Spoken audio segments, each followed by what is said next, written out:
Channel writer Imrana کی طرف سے خوش آمدید. السلام علیکم. یہ کہانی ہے امانت. اس کا یہ آخری حصہ ہو جائے گا. 3 نمبر تک ہم نے بات کی تھی کہ جو دہشت گردوں کا سرغنہ ہے معصوم جان، وہ ایک خوفناک منصوبہ بناتا ہے. وہ ذہنی معذور بچوں کو سلیپر سیلز بنا رہا ہے. سلیپر سیلز کے بارے میں تو آپ کو معلوم ہی ہوگا، میں اس کی تفصیل میں نہیں جاؤں گا. اگر کسی کو کچھ معلومات چاہیے ہوگی تو آپ کمنٹس کیجیے گا، تو میں اس کی تفصیل بھی کر دوں گا. تو وہ چاہتا ہے، وہ اس طرح ایک پروگرام بناتا ہے کہ وہ معذور بچوں کو کرے. تو یہ بھی میں بتا چکا ہوں کہ سمیہ کی بیٹی امانت کو ایک غنڈہ اغوا کر کے لے جاتا ہے، یعنی اسے چھین کر لے جاتا ہے.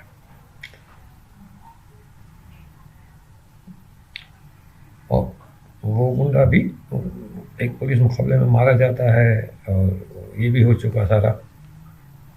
اور غنڈہ امانت کو بھکاری کے پاس بھیج دیتا ہے. اور امانت جو ہے وہ حمد و ثنا کے کلمات ادا کرتے ہوئے مختلف بازار چوک چوراہوں پہ بھیک بھی مانگ رہی ہے. وہ اپنا راحیل اور سمیہ کے آس پاس سے گزرتے مگر ان کا سامنا نہیں ہوتا. امانت کے چھن جانے کے بعد راحیل کو بزنس میں نقصان ہونے لگتا ہے. یعنی امانت جیسے گھر سے غائب ہو گئی چلی تو اس کے بزنس میں نقصان ہو. اس طرح وہ بزنس کے معاملات میں الجھ کے امانت کی تلاش میں توجہ نہیں دیتا. اب وہ بات یہ ہے کہ اس کی کہ وہ اس میں لگ جاتا ہے کہ اب میں اپنی جو نقصان ہو رہا ہے اس کو میں کنٹرول کروں. صرف سمیہ ہی امانت کو تلاش کر رہی ہے. میجر شرجیل اور رابعہ ایک ساتھ کام کر رہے ہیں. یہ دونوں ایک دوسرے کو دلی دل میں پسند کرنے لگتے ہیں، مگر دونوں ہی اظہار نہیں کر پاتے. میجر شرجیل جہاں جہاں دہشت گردوں کے ٹھکانوں پر اٹیک کرتا، وہاں امانت یا تو پہلے سے موجود ہوتی یا وہاں سے نکل چکی ہے.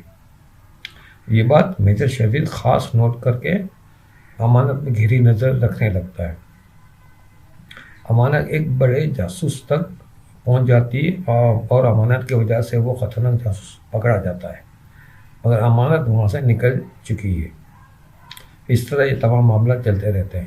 یعنی امانت کو اس طرح کہانی میں دکھایا ہے کہ وہ مختلف لوگوں تک پہنچتی ہے. میجر شرجیل چونکہ اس پہ نگرانی رکھے ہوئے ہیں، وہ بھیک مانگ رہی ہے، ذہنی معذور ہے، تو وہ اس کو کہیں سے شک ہو جاتا ہے کہ اس کے کوئی تعلقات ہیں یا لوگ اس کو استعمال کر رہے ہیں.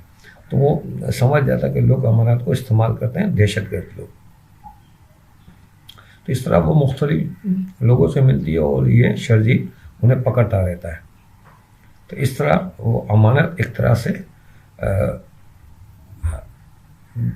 کہتے ہیں نا کہ خود ملوث ہوئے بغیر وہ انہیں پکڑوا بھی رہی ہے. یعنی اس طرح وہ ان کی پکڑ میں آ جاتے ہیں. اسی طرح یہ تمام معاملہ چلتے ہیں کہ معصوم تک امانت پہنچ جاتی، معصوم جان تک بھی امانت پہنچ جاتی. جب میجر شرجیل اور کیپٹن رابعہ ایک سخت مقابلے میں معصوم کو مارتے ہیں، تب یہ خوفناک انکشاف ہوتا ہے کہ امانت کو سلیپر سیل کے طور پر حضرت شاہ ڈھولا کی مزار کو دھماکے سے اڑانے کے لیے بھیج دیا گیا ہے.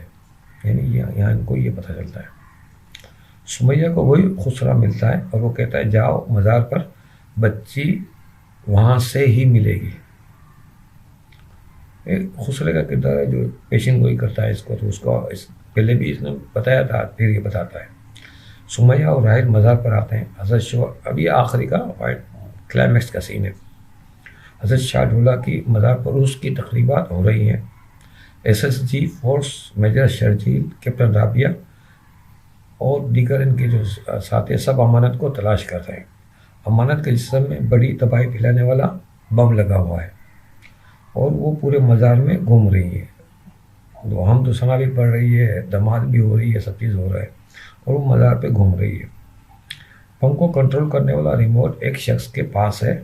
کافی کشمکش کے بعد اس شخص کو پکڑ لیا جاتا ہے.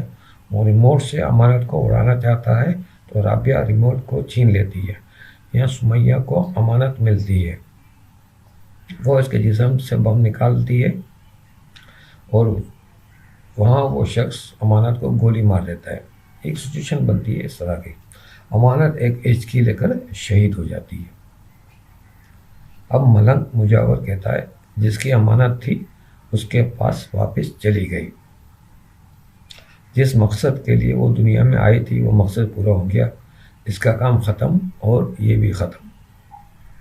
اور یہاں سب حیرت، دکھ اور افسردہ سے ہیں، موجود ہیں، اور دیکھ رہے ہیں امانت مری، مطلب شہید ہو گئی ہے، مر گئی ہے وہ.